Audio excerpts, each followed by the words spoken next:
So in chapter 4, we're going to be looking at eukaryotic cells and other microorganisms, and they're comparing their cell structures. The first eukaryotic cells appeared about 2 to 3 billion years ago. They were very simple, but then they evolved into complex organisms. Only certain eukaryotes are going to be traditionally studied by microbiologists. We're going to look at protozoa, microscopic algae, fungi, and then some helminths. Helminths are going to be worms. And those aren't technically, by the way, microscopic, but they do have microscopic portions of their life cycle. Almost all microbial eukaryotic cells will have a cell membrane. They're going to have a nucleus. They're going to have your endoplasmic reticulum, your Golgi complex, vacuoles, cytoskeleton, cytoplasm, and glycocalyx. And you're going to want to be comparing these and be able to compare the eukaryotic cells, which is what we see here on the left. And I don't think this picture is in your text. I think I found this somewhere else. And compare them with a prokaryotic cell. That's going to be real important. You're probably wondering, why do we care what the cell looks like? Well, I've told you several times already, if you are trying to break into a bank or a fortress, you've got to know the layout. You've got to find the weak spots and how we can break in or destroy the cell or stop it from reproducing. If we don't know it front to back, how it's laid out, then we can't fight it, right? Okay, so you can also see we've got mitochondria here and lysosomes, where the prokaryotic cell, you can see we've got a capsule. We've got ribosomes as well. They're a little different DNA, but it's in nucleoid regions, not in a defined nucleus. Plasma membrane, cytoplasm. So some types of eukaryotic cells do have chloroplasts, but not all. Some have cell walls, usually kind of the same. Like a plant is going to have a chloroplast and a cell wall, but a human or animal cell does not. Some have flagella. The only flagellated cell in the human body is sperm. And then there are, of course, some other appendages that can be used for movement, like cilia. Let's talk about some of those different appendages. We have cilia and flagella, okay? And they're a little different than bacterial flagella, all right? They both function for motility. And remember, motility is movement, and it allows microorganisms to find nutrients and move towards substances. We have positive stimuli like sunlight that you would want to move towards, or food sources, or maybe some harmful substances that you would want to move away from. Protozoa, algae, fungi, and animal cells have cilia or flagella. Can have anyway. Eukaryotic flagella, like I said, are very different from bacteria flagella. The eukaryotic flagellum is going to be much thicker. It's more complex, and it is covered by a cell membrane, and it is also covered with microtubules in this what we call a 9x2 array, which sounds very complicated, but you've got these two little sections, are singlet microtubules in here, and here you have doubles, and then there's 9 of those, okay? That's what the 9x2 array means. So during movement, the flagella are going to kind of whip back and forth. Cilia are similar to flagella, but they're shorter, and there's a whole lot more of them. They will usually surround the whole cell, okay? Cilia, then they're going to beat back and forth almost like strokes or oars, like paddles, okay?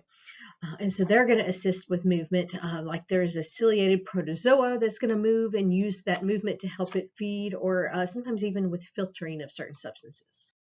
Next is the Glycocalyx, and that can be found on many different eukaryotic cells. This is going to be that outermost layer. Sometimes it's called the extracellular matrix, and it is going to be composed of different polysaccharides. Sometimes it can be a slime layer. Sometimes it can be a capsule, similar to bacteria, and sometimes it just appears as a network of fibers, and so it can kind of take these different forms. The glycocalyx functions in protection, adherence to surfaces. That's an important one. So it helps to protect, but it really helps it to stick to things a lot. And it also helps to receive signals from other cells or signals from the environment. So as we said, some have cell walls. Helminths remember, are worms, and protozoa do not have cell walls. Animals do not have cell walls. Fungi have cells that are going to be rigid. They provide support and shape, but they have a different composition than bacterial cell walls, so they're put together a little differently. They have an inner layer of a polysaccharide, and remember, poly means many, saccharide is sugar, so lots of sugars in there. And they can have chitin, which helps it to be a little more rigid, cellulose, and then sometimes some glycans that are part of the outer layer. So the cell membrane is usually going to be this bilayer that we see over here. Okay, this is a phospholipid bilayer. All right. It's going to have these proteins embedded in it and throughout it. It's going to have what we call sterols here, which are cholesterols that help to give the membrane more rigidity. And that's really important in cells that don't have a cell wall. They've got to have some way of having a little bit firmer structure, okay? And so these are what we call selectively permeable membranes. In other words, they regulate what goes in and what comes out of the cell, which is very important. The nucleus is probably the most prominent and one of the most important organelles of a eukaryotic cell. It's separated from the cell cytoplasm by an external boundary that's called the nuclear envelope. It's composed of two parallel membranes separated by kind of a narrow space there. It is perforated with very small pores that are kind of regularly spaced. And this is going to be formed at sites where the membranes unite, and things are allowed to go in and out of those pores, like RNA. Macromolecules, they can go through the pore to the cytoplasm and vice versa. The nucleolus is basically the nucleus inside the nucleus. And so a lot of times people get those mixed up. So be sure that you differentiate and understand the difference between those. It's inside the nucleoplasm. And so nucleoplasm is basically just another word for cytoplasm, but the cytoplasm that's in the nucleus. Its chemical composition is just a little bit different than the regular cytoplasm. And this is where ribosomal RNA is made. It's also where we put together ribosomal or collect ribosomal subunits. Now, this diagram over here is important because I find a lot of times, and I remember as a student, not really understanding the difference between chromatin and chromosomes, okay? So what is the difference? Well, it's the same thing, all right? But structure determines function, and so when things change, you're going to see that we will give it a new name. Like if we have an enzyme, and you won't understand, maybe it depends on what you've had. If you've had anatomy, you know what I'm talking about. An enzyme and a substrate, when they're bound together, we have to give it a new name and call it the enzyme substrate complex, okay? And so it's the same material, it's just in a different format, okay? So here we have our chromosome. That is what we think of as a chromosome, and it looks like a big X. But what we have to remember is this is very, very tightly coiled up, and this is a very poor representation of that. But so this is kind of how we have that X, is it's all coiled up. And so this is showing you here how this is uncoiling, okay? And so when it is uncoiled, or when it's coiled up, we call it chromosomes, okay? But chromatin is going to be the DNA that is kind of unwound, and it's going to be wrapped around a histone protein. So it's wrapped around basically these yellow blocks here, this histone protein. And that's what's used to help it to coil and uncoil. And what I think of when I think about histone proteins is like Christmas time. And you have the Christmas tree lights, and you have the little green or black plastic that the lights are wrapped on, and you wrap them on there, you use them, and you unwrap them, and you put them on the tree, and then you wrap them back on. So it's really just something to coil around, okay? It's just something to coil around. So that's the only difference.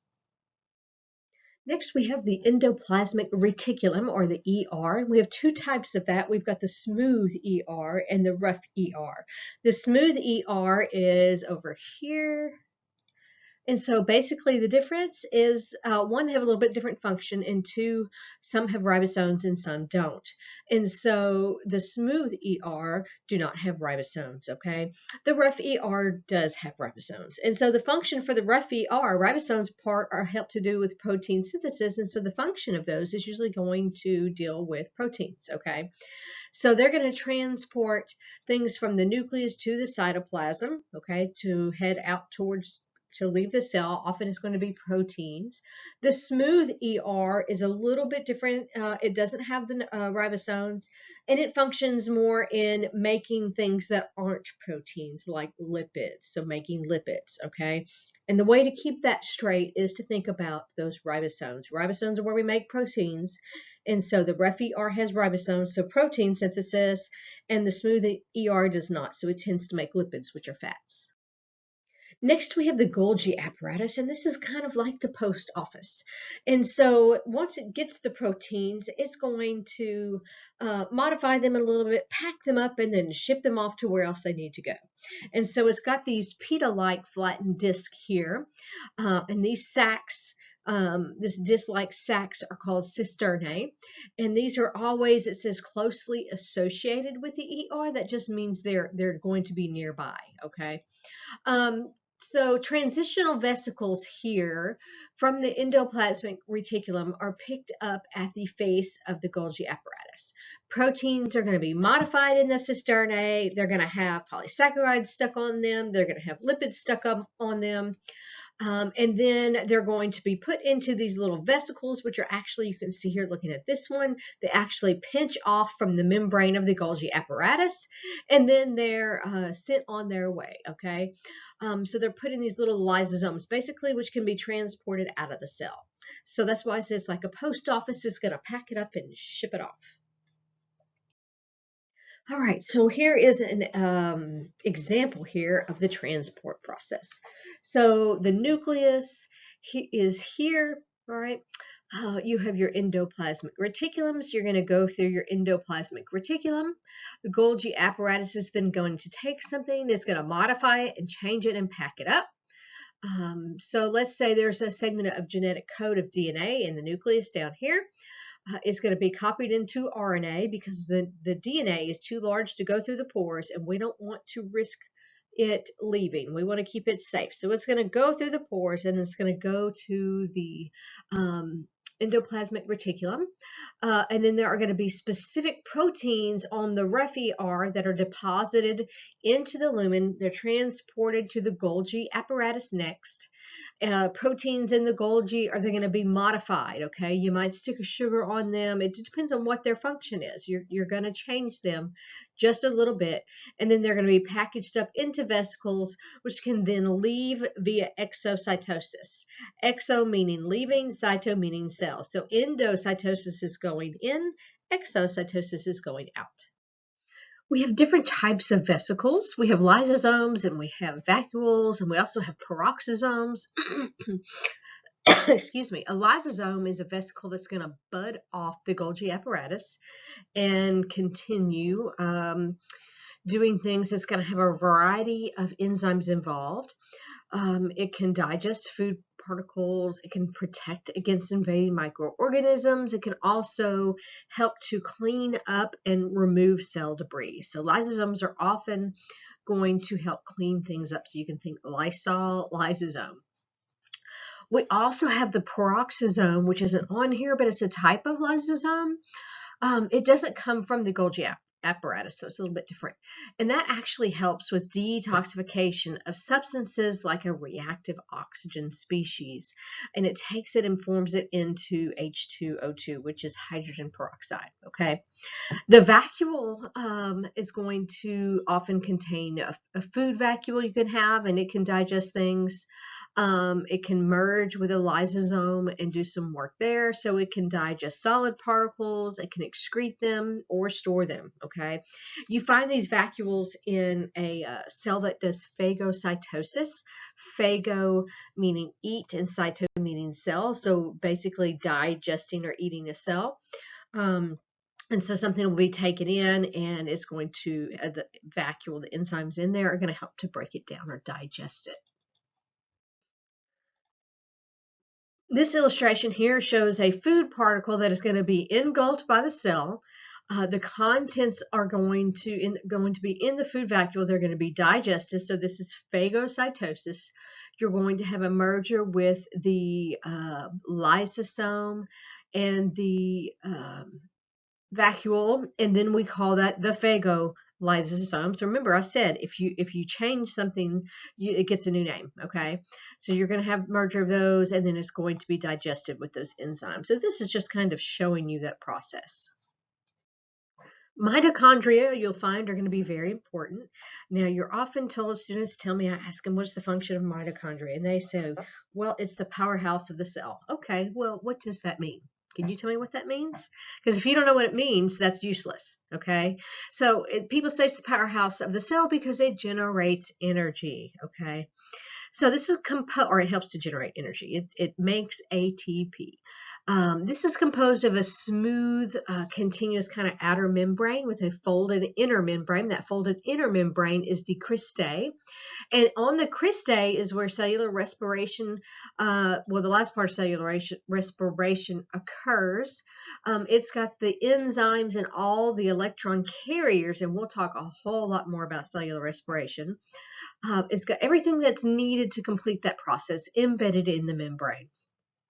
So we're going to extract chemical energy that we find in food and nutrient molecules and store it as ATP, which can be used as an energy currency for our bodies. Okay, this is a very unique organelle. It's got a very interesting history. It can divide independently of the cell. It has its own mitochondrial DNA, and so that's a lot of times you may hear that you get the majority. Now, we used to teach all of your mitochondrial DNA from your mother, but we found out recently that you get some from your father, but they have their own DNA, which is kind of crazy. They have circular or what we call plasmid DNA, and some of them have bacteria-sized ribosomes.